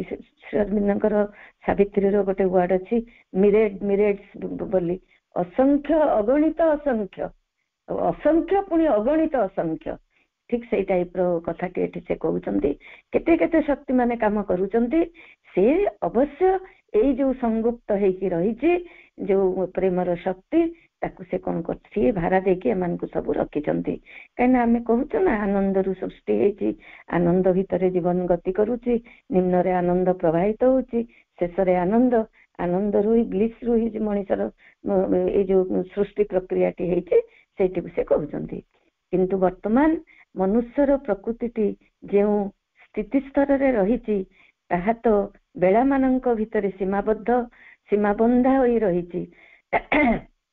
ଏଇଠି ବର୍ତ୍ତମାନ ସରୋଜିନୀ ପଢୁଥିଲେ, କିନ୍ତୁ ବର୍ତ୍ତମାନ ମନୁଷ୍ୟର ପ୍ରକୃତିଟି ଯେଉଁ ସ୍ଥିତି ସ୍ତରରେ ରହିଛି ତାହା ତ ବେଳାମାନଙ୍କ ଭିତରେ ସୀମାବଦ୍ଧ ହୋଇ ରହିଛି, ସୀମାବନ୍ଧା ହୋଇ ରହିଛି, ଅହଂ ଚେତନାରେ ଅଳପ ହୋଇ ମଧ୍ୟ ରହିଛି ଏବଂ ତେଣୁ ବହୁ ଅସ୍ପଷ୍ଟତାରେ ହିଁ ବୁଡ଼ି ରହିଛି ଓ ସେହି କାରଣରୁ ଏହି ବୃହତ୍ ଉପସ୍ଥିତି ମାନଙ୍କୁ ଗ୍ରହଣ କରିବାର ସାମର୍ଥ୍ୟ ହେଉନାହିଁ। ବର୍ତ୍ତମାନ ସେ ଅହଂ କଥା କହୁଥିଲେ। ସେଇ ଅହଂ କଣ କରିବ ବିଚରା ମଣିଷ? ତାର ସୌଭାଗ୍ୟ, ସେ ଯେତେ ଯେତେ ପ୍ରକୃତି ତାକୁ ବିକଶିତ କରଉଛି, ସେ ନିଜକୁ ନିଜେ ଜାଣିବାକୁ ପ୍ରୟାସ କରୁଛି। କୋଉ ଆଦିମ ମାନେ ପ୍ରିମିଟିଭ ମ୍ୟାନ, ଆଦିମ ମଣିଷରୁ ଧୀରେ ଧୀରେ ଧୀରେ ଧୀରେ ଆସିକି କେତେ ଯୁଗ କେତେ ଅବତାର ମାନେ ଆସିଲେ ପାର ହେଇକି ଆଜି ଆମେ ଏଇ ସ୍ଥିତିରେ ଠିଆ ହେଇଛୁ। ମଣିଷର ଅହଂଟାକୁ ବର୍ତ୍ତମାନ ଯେତେବେଳେ ଆଧ୍ୟାତ୍ମିକ ଚେତନାଟି କାମ କରୁଛି, ଲୋକ ଜାଣୁଛନ୍ତି, ଅହଂ ଚେତନାକୁ ଜାଣୁଛନ୍ତି, କିନ୍ତୁ ସେ ଏଭଳି ଏକ ଚେତନା ଏତେ ଜୋରରେ ଆମକୁ ଧରିକି ବସିଛି ଯେ ଅହଂ ଚେତନାଟା ଦିଆହେଇଥିଲା ମୂଳତଃ ଗୋଟିଏ କାମ ପାଇଁ ଦିଆହେଇଥିଲା, ତାକୁ ବ୍ୟକ୍ତିକରଣ କରିବା ପାଇଁ, ଯେ ଇଣ୍ଡିଭିଜୁଆଲାଇଜଡ କରିବା ପାଇଁ। ଯେମିତି ଆପଣ ଗାଈ ଗୋରୁ ଛେଳି ଯେତେ ପଶୁଙ୍କୁ ଦେଖନ୍ତୁ, ଆପଣ ଦୂରରୁ ଦେଖିଲେ ଆପଣ ଜମା ଜାଣିପାରିବେନି। ଆଉ ମଣିଷକୁ ଅହଂଟା ଦିଆହେଇଥିଲା ସେ ଗୋଟେ ବ୍ୟକ୍ତି ସତ୍ତାରେ ପରିଣତ ହବ ବୋଲି, କିନ୍ତୁ କାଳକ୍ରମେ ସେ ସେଇଟାକୁ ହରେଇ ଦେଇଛି, ସେ ସେଇଟାକୁ ଭୁଲି ଯାଇଛି। ଆଉ ସେଇଟା ହିଁ ତାର ମାନେ ପ୍ରମୁଖ ଭୂମିକା ତା ଭିତରେ କ୍ରିୟା କରୁଛି। ଆଉ ଅହଂର ନେଗେଟିଭ ପଜିଟିଭ ଦୁଇଟା ଆସ୍ପେକ୍ଟ ଅଛି ଏଠି। କିନ୍ତୁ ଭାଇ ଯୋଉ କଥାଟି କହୁଛନ୍ତି, ସେଇ ଅହଂର ସୀମାବଦ୍ଧତା ଭିତରୁ ମଣିଷ ସହଜେ ବାହାରି ପାରୁନି, ତାର ସେ ଜ୍ଞାନ ହଉନି। ଜ୍ଞାନ ହେଲେ ମଧ୍ୟ ତାକୁ ଗୋଟେ କଲଚର କରିବା ଦରକାର। ଅହଂ ଅଛି, ଅହଂ ଆମ ଭିତରୁ ଯିବା ଦରକାର, କିନ୍ତୁ ଅହଂଟି ଯିବା ପାଇଁ ଆମର ଯୋଉ ଚେଷ୍ଟାଟି ରହିବା କଥା, ଏଟା ଗୋଟେ ନିରନ୍ତର ପ୍ରୟାସ। এই ନିରନ୍ତର ପ୍ରୟାସକୁ ଆମକୁ ତ ସବୁ ରକମ ସ୍ୱାଧୀନତା ଦିଆହେଇଛି। ଆମେ ଯେତେବେଳେ ଶ୍ରୀ ଅରବିନ୍ଦଙ୍କ ଯୋଗରେ ପ୍ରବେଶ କରୁଛୁ, ଆମେ ତ ଯୋଗରେ ପ୍ରବେଶ କରିନୁ, ଅତ୍ୟନ୍ତ ମୋ କଥା ମୁଁ କହୁଛି, ଆମେ ଗୋଟେ ପ୍ରିପାରେଟରୀ ପୋଜିସନରେ ରହୁଛୁ, ପ୍ରସ୍ତୁତ ଅବସ୍ଥାରେ ରହୁଛୁ, ଶୁଣୁଛୁ, ପାଠଚକ୍ର କରୁଛୁ, ଚେତନା ନିଶ୍ଚୟ ବୃଦ୍ଧି ଲାଭ କରୁଛି। କିନ୍ତୁ ଏଇ ଜିନିଷ ଗୁଡିକ ଅହଂ ହେଲା, ନିଜକୁ ଦେଖିବା, ଇମ୍ପାର୍ସିଆଲି ବିଚାର କରିବା ହେଲା, ଏଗୁଡିକ ଅତି ଅପରିହାର୍ଯ୍ୟ। ଆମେ ଯେତେ ଆମର କଣ ଦୃଷ୍ଟିଟି ସବୁବେଳେ ବାହିକ ଦୃଷ୍ଟି ରହିଛି। ମତେ ଏଇନେ ମୋ ସାଙ୍ଗ ବିଷୟରେ ପଚାରନ୍ତୁ, ମୁଁ 15 ମିନିଟ ଭାଷଣ ଦେଇଦେବି ତା ଉପରେ। ଆଉ ଯେତେବେଳେ ମୋ ବିଷୟରେ ମୁଁ ଯେତେବେଳେ ମୋ ବିଷୟରେ ନିଜକୁ କହିବି, ସବୁ ଭଲ ଗୁଡିକ କହିକି ଖରାପ ଗୁଡିକ ଅସ୍ପଷ୍ଟ ଭାବରେ ରଖିଦେବି। ଏଗୁଡିକ ହଉଛି ମଣିଷର କ୍ୟାରେକ୍ଟର। ଏଥିରେ କିଛି କାହାର ଭୁଲ କିମ୍ବା ଠିକ କଥା କୁହାଯାଉନି। ତେଣୁ କଥା ହଉଛି ଯେ ନୂଆ ବର୍ଷ ଆମର ଆସିଛି, ନୂଆ ବର୍ଷରେ ଆମର ସାଧନାଟି କେମିତି ସକ୍ରିୟ ହବ, ଆମେ ଇଣ୍ଡିଭିଜୁଆଲି କଲେକ୍ଟିଭଲି କେମିତି ଆମର ଚେତନାକୁ ନିରୀକ୍ଷଣ କରିବୁ, ଆମ ଭିତରେ କେତେ ରକମର ଜିନିଷ ରହିଛି, ତାକୁ କେମିତି ଧୀରେ ଧୀରେ ଧୀରେ ଧୀରେ ଆମେ ଜାଣିବୁ, ଆମେ ପ୍ରାର୍ଥନା କରିବୁ, ଆମର ନିଜର ପ୍ରୟାସ ରହିବ। ସେଇ ଜିନିଷଟା ହିଁ ସବୁ ଚାହିଁ ବଡ ଜିନିଷ। ଅହଂ କଥାଟା ତ ବହୁତ ଦିନରୁ ବହୁ ସମସ୍ତେ କହୁଛନ୍ତି, ଅହଂଟିକୁ ଆମେ କାହିଁକି ତାକୁ ଦୂର କରିପାରୁନୁ? କାହିଁକି ନା ଏଇଟା ନିଶ୍ଚେତନା ଭିତରୁ ଆସିଛି। କେତେ କେତେ ଚାପ ତା ଉପରେ ପଡିଛି ମଣିଷର ପର୍ସନାଲିଟି ଉପରେ। ଗୋଟିଏ ଆଡେ ସେ ଆକାଶକୁ ଚାହୁଁଛି, ତାକୁ ପୃଥିବୀ ଟାଣୁଛି ତଳକୁ। ଏହିଭଳି ଗୋଟେ ତ୍ରିଶଙ୍କୁ ଅବସ୍ଥାରେ ମଣିଷ ରହିଛି। କେବଳ ମାଙ୍କୁ ନିରନ୍ତର ଆମ କଥା କହି ଆମର ନିଜର ସମସ୍ତ କିଛିକୁ ଅତି ଆନ୍ତରିକ ଭାବରେ, ନିଷ୍ଠାପୂର୍ଣ୍ଣ ଭାବରେ, ଅଧିକାଂଶ ସମୟରେ ଆମର କଣ ହଉଛି କି କାର୍ଯ୍ୟ ବ୍ୟସ୍ତତା ଭିତରେ ଆମେ ବହୁତ ମେକାନିକାଲ ହେଇଯାଉଛୁ। ଯେତେବେଳେ ସ୍ୱଚ୍ଛ ଭାବରେ ନିଜକୁ ନିଜେ ଆପଣ ପୁରା ଧୀରେ ଧୀରେ ଧୀରେ ଧୀରେ ନିଜକୁ ନିଜେ ଆପଣ ଇଏ କରିବେ, ଗବେଷଣା କରିବେ, ନିଜକୁ ନିଜେ କଲଚର କରିବେ, କଲ୍ଟିଭେଟ କରିବେ, ଚାଷ କରିବେ, ଯେମିତି ଚାଷ କରେ ଚାଷୀ କରିବେ, ସେତେବେଳେ ଆପଣ ଧୀରେ ଧୀରେ ଧୀରେ ଧୀରେ ବହୁତ ଜିନିଷ ବାହାରି ଆସିବ।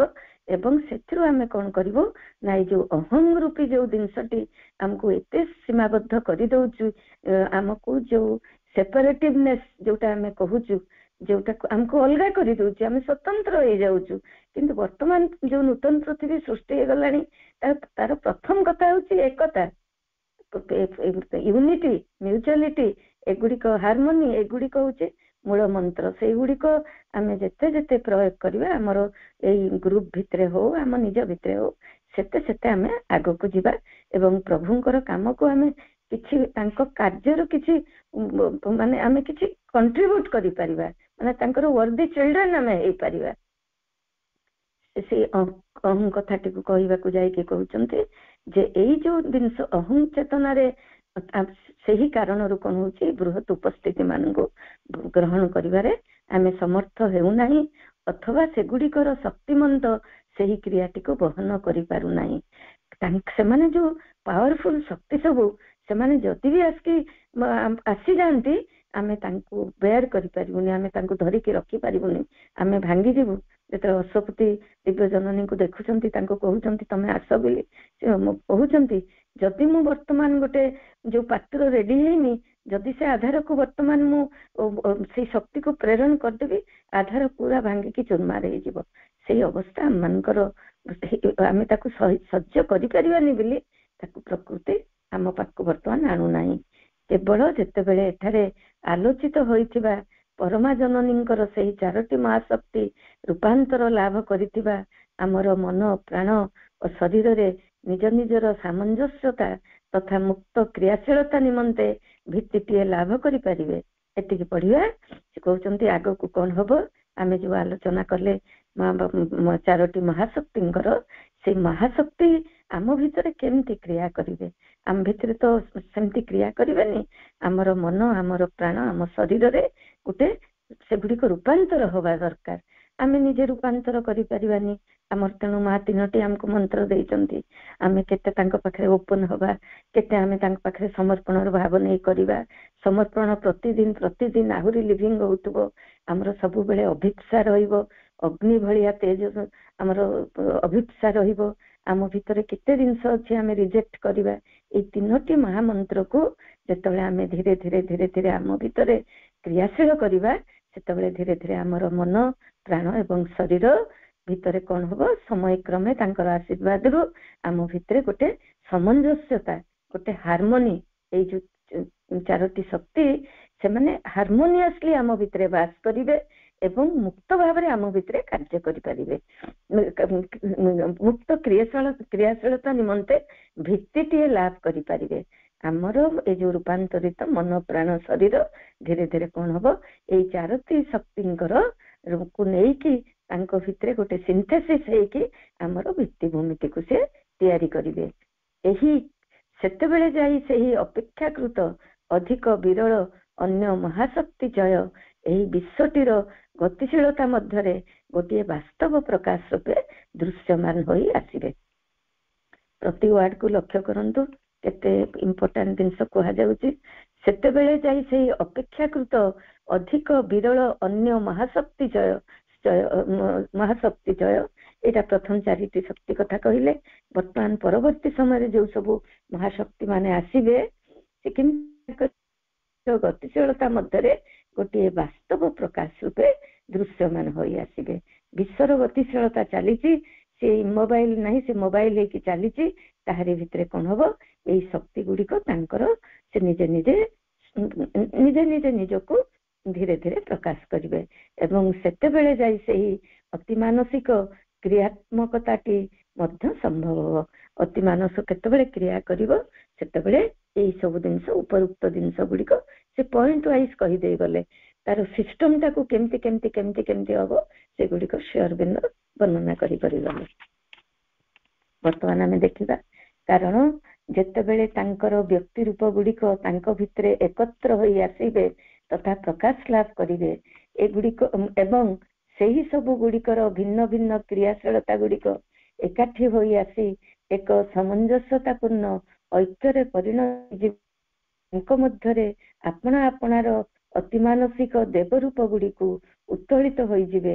ସେତିକି ବେଳେ ସେହି ଅତିମାନସିକ ମହାଶକ୍ତି ରୂପେ ପରମା ଜନନୀଙ୍କର ପ୍ରକାଶ ସଂଗଠିତ ହେବ। ଇଏ ବାକ୍ୟ ଶେଷ ହେଇନି, ମୁଁ ଏତିକିରେ ରଖିକି ତାକୁ ବୁଝଉଛି। କାରଣ ଯେତେବେଳେ ତାଙ୍କର ବ୍ୟକ୍ତି ରୂପ ଗୁଡିକ ତାଙ୍କ ଭିତରେ ଏକତ୍ରିତ ହୋଇ ଆସିବେ, ଯୋଉ ବ୍ୟକ୍ତି ରୂପ ଗୁଡିକ କହିଲେ, ଯୋଉ ସବୁ ମହାଶକ୍ତି ମାନଙ୍କର ଗୋଟେ ଗୋଟେ ବ୍ୟକ୍ତି ରୂପ ଗୁଡିକ ବର୍ଣ୍ଣନା କରି ଗଲେ, ସେମାନେ ଯେତେବେଳେ କଣ କରିବେ, ସମସ୍ତେ ଏକତ୍ର ହୋଇ ମାଙ୍କ ଭିତରେ ଏକତ୍ର ହୋଇ ଆସିବେ ତଥା ପ୍ରକାଶ ଲାଭ କରିବେ ଏବଂ ସେହି ସବୁ ଗୁଡ଼ିକର ଭିନ୍ନ ଭିନ୍ନ କ୍ରିୟାଶୀଳତା ଗୁଡ଼ିକ ଏକାଠି ହୋଇ ଆସି ଏକ ସାମଞ୍ଜସ୍ୟତା ପୂର୍ଣ୍ଣ ଐକ୍ୟରେ ପରିଣତ ହୋଇଯିବେ ଓ ତାଙ୍କ ମଧ୍ୟରେ ଆପଣାର ଅତିମାନସିକ ଦେବରୂପ ଗୁଡ଼ିକୁ ଉତ୍ତୋଳିତ ହୋଇଯିବେ। ଏଇ ଯୋଉ ମହାଶକ୍ତି ମାନେ ରହିଛନ୍ତି ସେମାନେ ଏକାଠି ହେବେ, ତାଙ୍କର କ୍ରିୟାଶୀଳତା ମଧ୍ୟ ରହିବ ଏବଂ ସେମାନଙ୍କ ବି ତାଙ୍କ କ୍ରିୟାଶୀଳ ସବୁ ଗୁଡ଼ିକ ସେମାନେ ଏବଂ ତାଙ୍କର କ୍ରିୟାଶୀଳତା ଏ ସବୁ ଗୁଡ଼ିକ ସାମଞ୍ଜସ୍ୟ ପୂର୍ଣ୍ଣ ହେବ।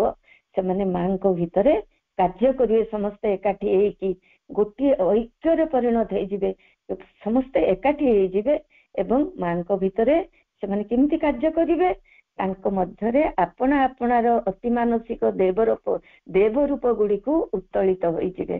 ଦେଖନ୍ତୁ ଭାଇ, ଏଇଟା ବୁଝେଇଛନ୍ତି ବହିରେ ବି, ମାର ଅରିଜିନାଲ ବହିରେ ବି ଏଇ ଗୁଡ଼ିକ ଅଛି। ମୁଁ ଯେତିକି ବୁଝୁଛି ଆପଣଙ୍କୁ କହୁଛି, ଏଇ ଯୋଉ ମହାଶକ୍ତିଟାକୁ ସେ କାହିଁକି କହୁଛନ୍ତି, ତାଙ୍କ ମଧ୍ୟରେ ଆପଣାର ଅତିମାନସିକ ଦେବରୂପ ଗୁଡ଼ିକୁ ଉତ୍ତୋଳିତ ହୋଇଯିବେ। ସେତେବେଳେ କଣ କହିଲେ, ଶକ୍ତି ହିସାବରେ ସବୁ ମହାଶକ୍ତି କହିଲେ। ତାପରେ କହିଲେ ସେମାନେ ଏକାଠି ହେବେ, ତାଙ୍କର ଯୋଉ କାର୍ଯ୍ୟ କରିବାର ଧାରା କ୍ରିୟାଶୀଳତା ସେଗୁଡିକ ସବୁ ଏକାଠି ହେଇକି ଗୋଟେ ସାମଞ୍ଜସ୍ୟପୂର୍ଣ୍ଣ ଐକ୍ୟରେ ପରିଣତ ହେବେ ଏବଂ ସେମାନେ କଣ କରିବେ, ସେଇ ଶକ୍ତି ମାନେ ଆପଣାର ଅତିମାନସିକ ଦେବରୂପ ଗୁଡ଼ିକୁ ଉତ୍ତୋଳିତ ହୋଇଯିବେ। ଏଇ ମହାଶକ୍ତି ମାନେ ବର୍ତ୍ତମାନ କଣ କରୁଛନ୍ତି, ମୁଁ ଯେତିକି ବୁଝୁଛି କହୁଛି, ମୁଁ ଭୁଲ କି ଠିକ ମୁଁ କହିପାରିବିନି, ମୁଁ ଯେତିକି ମତେ ଜଷ୍ଟିଫାଇଡ ଲାଗିଲା ମୁଁ ତାହା ହିଁ ବର୍ଣ୍ଣନା କରୁଛି। କାହିଁକିନା ଯେତେବେଳେ ମହାଶକ୍ତି ଗୁଡ଼ିକ କ୍ରିୟା କଲେ, କୋଉଠି କ୍ରିୟା କଲେ, ଏଇ କସ୍ମୋସ ଆଉ ୟୁନିଭର୍ସ ଦିଟା ଭିତରେ କାମ କଲେ, ୟୁନିଭର୍ସରେ କାମ କଲେ, କସ୍ମୋସରେ ବି କାମ କଲେ ଏଇ ମହାଶକ୍ତି ମାନେ। କିନ୍ତୁ ଯେତେବେଳେ ସେମାନେ ମାଙ୍କ ଭିତରେ ଯେତେବେଳେ ସେମାନେ ଏକାଠି ହେବେ, ସେତେବେଳେ କଣ ହେବେ, ଆପଣାର ଅତିମାନସିକ ଦେବରୂପ ଗୁଡ଼ିକୁ ଉତ୍ତୋଳିତ ହେଇଯିବେ, ତାଙ୍କ ଦେବ ସ୍ୱରୂପକୁ ଆସିବେ। ଆମେ ତ ଶକ୍ତି କଥା ପଢୁଥିଲେ, ବର୍ତ୍ତମାନ ଦେବରୂପ ଗୁଡ଼ିକୁ ଉତ୍ତୋଳିତ ହୋଇଯିବେ। ସେତିକି ବେଳେ ସେହି ଅତିମାନସିକ ମହାଶକ୍ତି ରୂପେ ପରମା ଜନନୀଙ୍କର ପ୍ରକାଶ ସଂଗଠିତ ହେବ। ତେଣୁ ଏତିକି ବୁଝୁଛି, ମୁଁ ଏତିକି ବୁଝେଇଲି, ଦିଟା ବହିକୁ ରେଫର କଲି, ଆଉ କୋଉଠି କିଛି ମ୍ୟାଟେରିଆଲ ପାଇନି। ଏତିକି ମତେ ମୁଁ ଏଇ ଶକ୍ତି ଆଉ ଦେବ ଏଇ ଦିଟି କଥାକୁ ଟିକେ ବିଶ୍ଳେଷଣ କରିକି କହୁଛି, ତେଣୁ କ୍ଷମା କରିବେ ଯଦି ଭୁଲ ହେଇଥିବ, ସଂଶୋଧନ କରିକି ଯଦି ଆଉ କିଏ କହିପାରିବେ କାଲି ବହୁତ ଖୁସି ହେବି। ସଂଗଠିତ ଏବଂ ସିଏ ସେତେବେଳେ ହିଁ ଆପଣାର ଆଲୋକୋଜ୍ଜଳ ବିଶ୍ୱାତୀତତା ଚୟଙ୍କୁ ସେମାନଙ୍କର ସେହି ଅତ୍ୟୁର୍ଦ୍ଧ ବ୍ୟମସ୍ତରରୁ ନିମ୍ନକୁ ପ୍ରବାହିତ କରି ଆଣିବେ। ସେ କହୁଛନ୍ତି ଯେତେବେଳେ ଏଇ ସବୁ ଜିନିଷ ଗୁଡ଼ିକ ମାଙ୍କ ଭିତରେ ସବୁ ଏକାଠି ହେବେ, ସେତେବେଳେ ମା ଅତିମାନସିକ ମହାଶକ୍ତି ରୂପେ ତାଙ୍କର କ୍ରିୟା କରିବେ ପରମା ଜନନୀ ଏବଂ ସେତେବେଳେ ସେ କଣ କରିବେ ନା, ବିଶ୍ୱର ଅତୀତରୁ ଯୋଉ ବିଶ୍ୱାତୀତ ଯୋଉ ରହିଛି, ଯୋଉ ଆଲୋକ ଉଜ୍ଜଳ ଯୋଉ ଅତି ଉଚ୍ଚରେ ଯୋଉ ଏଇ ଯୋଉ ପ୍ରେମର ଶକ୍ତି ରହିଛି, ଆନନ୍ଦର ଶକ୍ତି ରହିଛି, ଯାହା ବର୍ଣ୍ଣନା କରିଥିଲେ, ଅତି ଉର୍ଦ୍ଧ୍ୱରେ ରହିଛି, ସେଇ ବ୍ୟମସ୍ତରରୁ ମାନେ ଆମର ଯୋଉ ଇଥର ଯୋଉଟା ବ୍ୟମସ୍ତରରୁ ନିମ୍ନକୁ ପ୍ରବାହିତ କରି ଆଣିବେ। ମାନେ ପ୍ରଥମ କହିଲେ ଯେ ସେଇ ଯୋଉ ଆନନ୍ଦମୟ ଯୋଉ ବିଗ୍ରହ ସିଏ ନ ଆସିଲା ପର୍ଯ୍ୟନ୍ତ ଏଠି ସେଇ ଆନନ୍ଦମୟ ବିଗ୍ରହଙ୍କ ପାଖରେ ଇଏ ରୂପାନ୍ତରର ଅତିମାନସର ଚାବିକାଠି ରହିଛି, ସେଇଟା କହିଲେ। ତାପରେ ଧୀରେ ଧୀରେ ବର୍ଣ୍ଣନା କଲେ ମହାଶକ୍ତି ମାନଙ୍କୁ ସେଇ ଆନନ୍ଦ ସେଇ ଉପରେ ଥାଇକି ବି ତାଙ୍କୁ ଭାରା ଦେଇକି ଅନ୍ୟାନ୍ୟ ଶକ୍ତିକୁ ସେ ଭାରା ଦେଇକି ରଖିଛନ୍ତି। ତାପରେ କହିଲେ ଏଇ ମହାଶକ୍ତି ମାନେ କେମିତି ହେବେ, ଆମର ମନ ପ୍ରାଣ ଶରୀର ଯେତେବେଳେ ରୂପାନ୍ତରିତ ହବ ଆମେ କିଛି କିଛି ତାଙ୍କୁ ବୁଝିପାରିବା ଏବଂ ଏହି ଶକ୍ତି ମାନେ କଣ କରିବେ, ମାଙ୍କ ଭିତରେ ସମସ୍ତେ ସାମଞ୍ଜସ୍ୟପୂର୍ଣ୍ଣ ଭାବରେ ତାଙ୍କର ଯୋଉ ନିର୍ଦ୍ଦିଷ୍ଟ କାର୍ଯ୍ୟଧାରା ରହିଛି, ସେମାନେ ନିଜେ ସ୍ୱୟଂ ଏବଂ ତାଙ୍କର କାର୍ଯ୍ୟଧାରା ସମସ୍ତେ ଏକାଠି ହେଇ ମାଙ୍କ ଭିତରେ ସେମାନେ ଗୋଟିଏ ଏକ ହେଇକି କାମ କରିବେ ଏବଂ ସେମାନଙ୍କର ଯୋଉ ଅତିମାନସିକ ଦେବ ସ୍ୱରୂପ ରହିଛି, ସେତେବେଳେ ସେ ଦେବ ସ୍ୱରୂପକୁ ସେମାନେ ଉନ୍ନୀତ ହେବେ। ଉନ୍ନୀତ ହେଲେ ସେତିକି ବେଳେ ହିଁ ଅତିମାନସିକ ମହାଶକ୍ତି ରୂପେ ପରମା ଜନନୀଙ୍କର ପ୍ରକାଶ ସଂଗଠିତ ହେବ ଏବଂ ସେତେବେଳେ ପରମା ଜନନୀ ପୁରା ତାଙ୍କର ପ୍ରକାଶ ଆମେ ଦେଖି ତାଙ୍କର ପ୍ରକାଶ ହେବ ଏବଂ ସିଏ କ'ଣ କରିବେ, ଯୋଉ ରହିଛି ଅତି ଉଚ୍ଚରେ ଯୋଉ ରହିଛି ଚେତନାର କୋଉ ଉପରେ ରହିଛି ଯୋଉ ଆନନ୍ଦ ଯୋଉ ଇଏର ପ୍ରବାହ, ଯୋଉ ପ୍ରେମ ରହିଛି ଭଣ୍ଡାର, ସେଥିରୁ ସେ କ'ଣ କରିବେ, ଧୀରେ ଧୀରେ ତାକୁ ନିମ୍ନକୁ ଧୀରେ ଧୀରେ ଧୀରେ ଧୀରେ ନିମ୍ନକୁ ପ୍ରବାହିତ କରି ଆଣିବେ। ଏବଂ ସେତେବେଳେ ଯାଇ ଆମର ଏଇ ମାନୁଷୀ ପ୍ରକୃତିର ସାମ୍ପ୍ରତିକ ରୂପଟି ପୂର୍ଣ୍ଣ ଗତିଶୀଳ ହୋଇ ସତକୁ ସତ ସେଇ ଦିବ୍ୟ ସ୍ୱଭାବକୁ ରୂପାନ୍ତରିତ ହୋଇଯିବ। ତେଣୁ ଯେତେବେଳେ ଏଇ ସବୁ କ୍ରିୟା ଗୁଡିକ ଧୀରେ ଧୀରେ ଧୀରେ ଧୀରେ ଘଟିବ, ସେତେବେଳେ କ'ଣ ହବ, ମଣିଷର ଯୋଉ ପ୍ରକୃତିର ବର୍ତ୍ତମାନର ଯୋଉ ରୂପଟି ରହିଛି, ଯୋଉ ପ୍ରକୃତିର ରୂପଟି, ପ୍ରକୃତି ତ ମେନ୍ ବାଧା ଦଉଛି ନା। ପ୍ରକୃତି ଉପରେ ତ ମା 1958 ନଭେମ୍ବର 7 ତାରିଖ ଦିନ ପ୍ରକୃତି ସହିତ ତାଙ୍କର ଯୋଉ କଥୋପକଥନ ହେଇଥିଲା, ସେ ବିଷୟରେ ମୁଁ ଥରେ କହିଥିଲି ଆମର ଏଇ ଆଲୋଚନା ଯେତେବେଳେ ଚାଲିଥିଲା ମଝିରେ, କେମିତି ପ୍ରକୃତିକୁ ସେ ବହୁତ ନେହୁରା ହେଲେ, ବହୁତ ରିକ୍ୱେଷ୍ଟ କଲେ, ପ୍ରକୃତି ରାଗିକି ପୁରା ନିଆଁ ହେଇଗଲା। ଆଜି ପର୍ଯ୍ୟନ୍ତ ଏତେ ଆଧ୍ୟାତ୍ମିକ ବାଦ ଆସିଲା, ସମସ୍ତେ ମତେ ପିଞ୍ଜୁରାରେ, ସିଂହକୁ ଯେମିତି ଗୋଟେ ପିଞ୍ଜୁରାରେ ରଖାଯାଏ ମତେ ବନ୍ଦୀ କରିକି ରଖିଲେ, କାହିଁକିନା ପ୍ରକୃତିକୁ ପୁରା ଚାପିକି ରଖୁଥିଲେ। କିନ୍ତୁ ଉପରୁ ବାଣୀ ହେଲା ଯେ ଗୋ ଏଣ୍ଡ କୋଲାବରେଟ, ବହୁତ ସୁନ୍ଦର ସେ ଲେଖାଟି ରହିଛି, ମୁଁ ପଢିକି ବି ଶୁଣେଇଛି, ଯଦି କିଏ ମନେ ରଖିଥିବେ। ସେତେବେଳେ ଆମର ଏହି ମାନୁଷୀ ପ୍ରକୃତିର ସାମ୍ପ୍ରତିକ ରୂପଟି, ବର୍ତ୍ତମାନର ରୂପଟି ପୂର୍ଣ୍ଣ ଗତିଶୀଳ ହୋଇ, ଗତିଶୀଳ କଥା କହୁଛନ୍ତି, ଡାଇନାମିଜିମ୍, ଗତିଶୀଳ ହୋଇ ସତକୁ ସତ ସେଇ ଦିବ୍ୟ ସ୍ୱଭାବକୁ ରୂପାନ୍ତରିତ ହୋଇଯିବ। ନିଶ୍ଚୟ ହବ। ବର୍ତ୍ତମାନ ଆମେ ଯୋଉ ସ୍ତରରେ ରହିଛୁ, ଆମେ ପ୍ରତି ଇଣ୍ଡିଭିଜୁଆଲ ତାର ପ୍ରୟାସ କରିକି ଚାଲିବ। ତା ଭିତରେ ଯେତିକି ସାମର୍ଥ୍ୟ ଅଛି, ଯେତିକି ଆନ୍ତରିକତା ଅଛି, ମାଙ୍କ କୃପା ତ 24 ଘଣ୍ଟା ଆମ ଉପରେ ରହିଛି। ତେଣୁ ତାକୁ ହିଁ ଟିକେ ଇଏ କରିକି ଆମେ ଯେତେ ପରିମାଣରେ ଆଗକୁ ଆଗକୁ ଆମେ ଯିବା, ସେତେ ସେତେ ମାଙ୍କର କାର୍ଯ୍ୟ ସଂସିଦ୍ଧ ହବ। କାରଣ ସେତେବେଳେ ସେହି ଅତି ମାନସିକ ପରମ ସତ୍ୟର ଚେତନା ଓ ଶକ୍ତିମତା ଗୋଟିଏ ହୋଇ ଗୁନ୍ଥି ହୋଇ ଆସିବେ। ଯେତେବେଳେ ଏଇ ଘଟଣାଟି ଘଟିବ, ପ୍ରକୃତିର ବର୍ତ୍ତମାନର ରୂପଟି ଗତିଶୀଳ ହେଇକି ଦିବ୍ୟ ସ୍ୱଭାବକୁ ଉନ୍ନୀତ ହବ, ସେତେବେଳେ କ'ଣ ହବ, ଅତି ମାନସିକ ପରମ ସତ୍ୟର ଚେତନା ଓ ଶକ୍ତିମତା, ଦୁଇଟି କଥା କହିଲେ। ଚେତନା କଥା କହିଲେ, ତାର ଶକ୍ତିମତା କଥା କହିଲେ, ତାର ଯୋଉ ଫୋର୍ସ କଥା କହିଲେ, ଶକ୍ତିମତା କଥା କହିଲେ, ଗୋଟିଏ ହୋଇ ଗୁନ୍ଥି ହୋଇ ଆସିବେ। ସେଗୁଡ଼ିକର ସବୁଯାକ ମୂଳଭୂତ ଧାରା ଗୋଟିଏ ଧାରାରେ ସକ୍ରିୟ ହୋଇଯିବେ ଏବଂ ଜୀବନ ରୂପକ ଏହି ବୀଣାଟି ପରମ ଶାଶ୍ୱତଙ୍କର ସେହି ସର୍ବବିଧ ଛନ୍ଦ ଗୁଡ଼ିକ ସକାଶେ ଅନୁରୂପ ହୋଇ ବାନ୍ଧି ହୋଇଯିବ। ବର୍ତ୍ତମାନ ସମସ୍ତେ ସେପାରେଟ ହେଇକି ରହିଛନ୍ତି, ଯେତେବେଳେ ସେମାନେ ଏକାଠି ହେଇଯିବେ, ସେ କଥାଟି ଆମେ ଆଗରେ ବି ପଢିଥିଲେ। ଆମେ ଯେତେବେଳେ ଏଇ 4ଟି ରୂପ ପଢୁଥିଲେ, ସେତେବେଳେ ବି ଏଇ ଯୋଉ କଥାଟି କୁହାଯାଇଥିଲା ଯେ ସେମାନେ ମୂଳଭୂତ ସ୍ତରରେ ସମସ୍ତେ ଏକାଠି ହେଇକି ଗୋଟେ ସୁନ୍ଦର ଗୋଟେ ମାନେ ବୀଣାର ଯେମିତି ମାନେ ସୁନ୍ଦର ଝଙ୍କାର ବାହାରେ, ସେମିତି ସବୁ ଗୁଡ଼ିକ ଯେତେ ଯେତେ ସବୁ ତାର ରହିଛି, ଯେତେ ଯେତେ ତାର ରହିଛି, ସବୁ ଗୁଡ଼ିକ ଏକାଠି ହେଇଗଲା ଫଳରେ ସେଥିରୁ ଗୋଟେ ମଧୁର ଛନ୍ଦ ବାହାରିବ। ସେଇଠିକୁ ସେ କହୁଛନ୍ତି ଯେ ସେଗୁଡ଼ିକର ସବୁ ଯାକ ମୂଳଭୂତ ଧାରା ଗୋଟିଏ ଧାରାରେ ସକ୍ରିୟ ହୋଇଯିବେ, ସମସ୍ତେ ଏକାଠି ହେଇଯିବେ। ଯୋଉ ଶକ୍ତି ମାନେ ସବୁ ଅଲଗା ଅଲଗା ହେଇକି ରହିଛନ୍ତି, ସମସ୍ତେ ଏକାଠି ହେବେ, ଐକ୍ୟରେ ବନ୍ଧା ହେବେ। ତାପରେ ସେ ଭିତରେ ଗୋଟେ ଅତି ସୁନ୍ଦର ଛନ୍ଦ, ଗୋଟେ ରିଦିମ ତିଆରି ହବ। ସେମାନେ କ'ଣ ସେମାନେ ତାପରେ এই କାମଟି ସଂଗଠିତ ହବ। ଯାବତୀୟ ସଂଗତି ସହିତ 4ଟି ରୂପର ବର୍ଣ୍ଣନା ଏଇଠାରେ ଶେଷ ହେଲା। ଭାଇ କହୁଛନ୍ତି ଯେ ଏଇ ଯୋଉ ଏଇଟା ତ କହିଲେ, ତା ଭିତରେ ଭାଇ କହିଲେ 4ଟି ରୂପର ଯୋଉ ବିଶେଷ ଯୋଉ ବର୍ଣ୍ଣନା ଏଇ 8 ପର୍ଯ୍ୟନ୍ତ ଆମେ ପଢିଲୁ, ଭାଇ କହୁଛନ୍ତି ଏଇଠି ବର୍ତ୍ତମାନ ଶେଷ ହେଲା। ଶ୍ରୀ ଅରବିନ୍ଦ ମୁଖ୍ୟତଃ ଆମର ଏଠାମାନଙ୍କର ବୁଝିପାରିବାକୁ ସବା ଆଗ ଆମ ଅନେକଙ୍କର ଚିହ୍ନା ଅଭିଧା 4ଟିର ମାଧ୍ୟମରେ ପରମା ଜନନୀଙ୍କର 4 ରୂପର ବର୍ଣ୍ଣନା ଦେଲେ। ଏଇଟା ସେ କହୁଛନ୍ତି ଯେ ଆମେ ବୁଝିପାରିବୁନି ଯଦି ମୂଳରୁ ଏଇ ଯୋଉ ବର୍ତ୍ତମାନ ଯୋଉ ଆଲୋଚନା ମୁଁ କଲି, ଏଇଟା ଯଦି ମୂଳରୁ ଆମେ ପଢିଥାନ୍ତୁ, କିଛି ବୁଝିଥାନ୍ତୁ କି କିଛି ବୁଝିପାରିନଥାନ୍ତୁ। ସେଥିପାଇଁ ଭାଇ କହିଲେ ଶ୍ରୀ ଅରବିନ୍ଦ ଆମେ କେମିତି ବୁଝିପାରିବ, ସେଥିପାଇଁ ତାଙ୍କର 4ଟି ମହାଶକ୍ତିକୁ ବିଶେଷ ଭାବରେ ସେ ବର୍ଣ୍ଣନା କଲେ। ସେଗୁଡ଼ିକ କ୍ରିୟାଶୀଳ ହେଇକି ରହିଛନ୍ତି।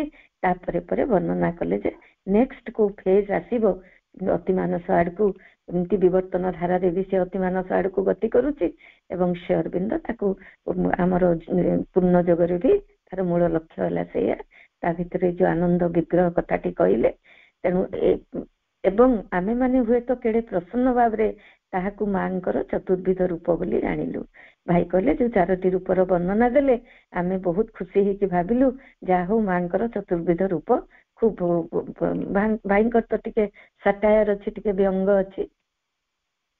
ସମୟ ଶେଷ ହେଇ ଆସିଲାଣି, ମୁଁ ଖାଲି 4ଟା ଲାଇନ ପଢିକି କାଲିକୁ ଆଲୋଚନା ରଖିବା।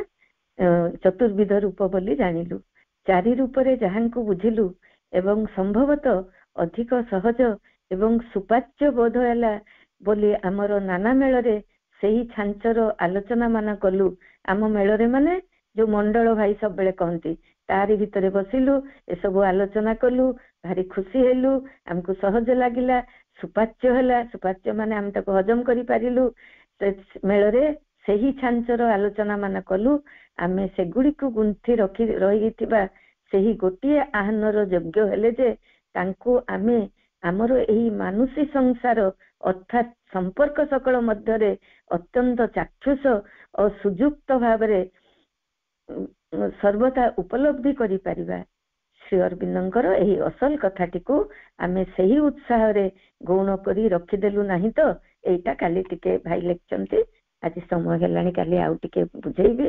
ତେଣୁ ପୁସ୍ତକଟିର ଏହି ଶେଷ କେତୋଟି ପୃଷ୍ଠାରେ ଶ୍ରୀ ଅରବିନ୍ଦ ହୁଏତ ସେହି ଆବେଦନ କରିଛନ୍ତି, ଆମନ୍ତ୍ରଣ ଜଣାଇଛନ୍ତି। କାଲି ଏଇ ଯୋଉ 4 ଲାଇନ ରହିଲା ତାକୁ ବିଶେଷ ଭାବରେ ବ୍ୟାଖ୍ୟା କରିବା। ଆଜି ପାଇଁ ଏତିକି। ବର୍ତ୍ତମାନ ରତ୍ନପ୍ରଭା ତମେ ଅବଶିଷ୍ଟ